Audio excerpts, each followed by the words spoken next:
最近华农兄弟联系我说，他们那边有很多应季的水果要熟了啊，今年产量很大，请我过去吃。第一次去华农家，当然要准备一点礼物，但是感觉以前做的东西都不太合适。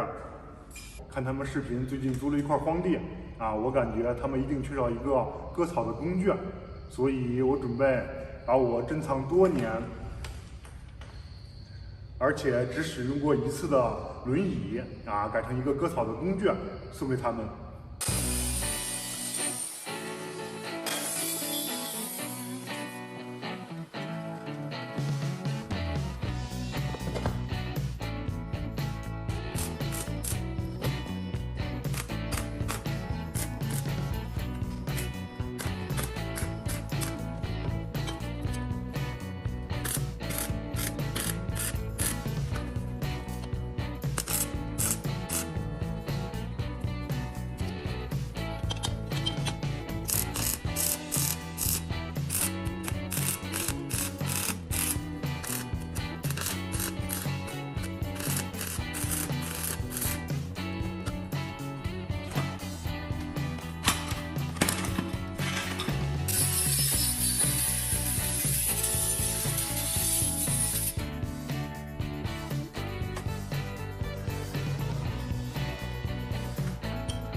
这个豪华版的轮椅除草机现在已经做完了，下面我坐上去给大家试一下。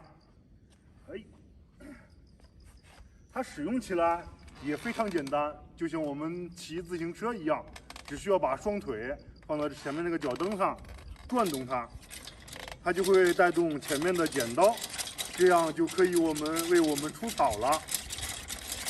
你蹬得越快啊，除草的效率就越高。为了让我们除草时更加舒适，我还给它的座椅安装了一个座椅通风。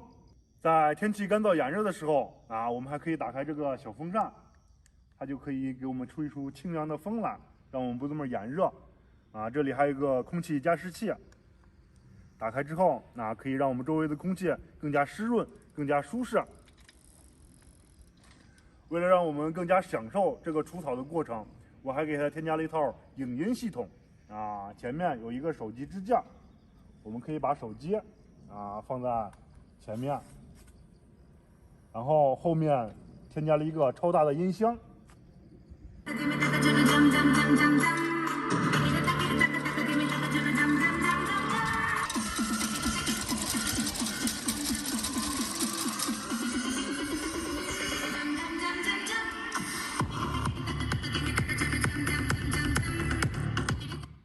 这样我们就可以一边看视频一边听音乐了。如果你口渴的话，上面还有一个饮料支架把这个管拿出来，打开开关，你就可以喝饮料了。好了，现在我们去找一个有草的地方，看看它割草的效果怎么样。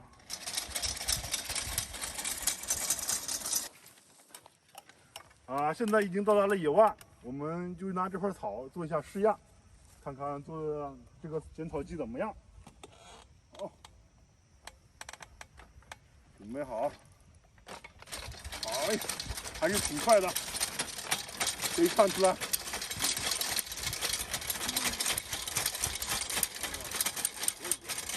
行，怎么样？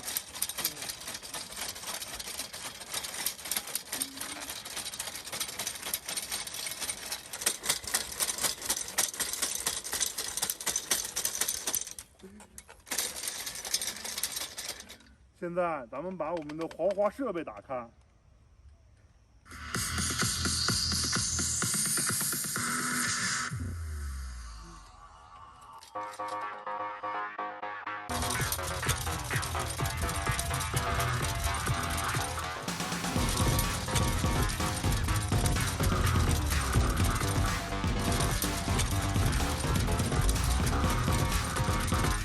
这个除草机是很实用，希望我们能够习惯。好了，这期视频就到这里，下期见。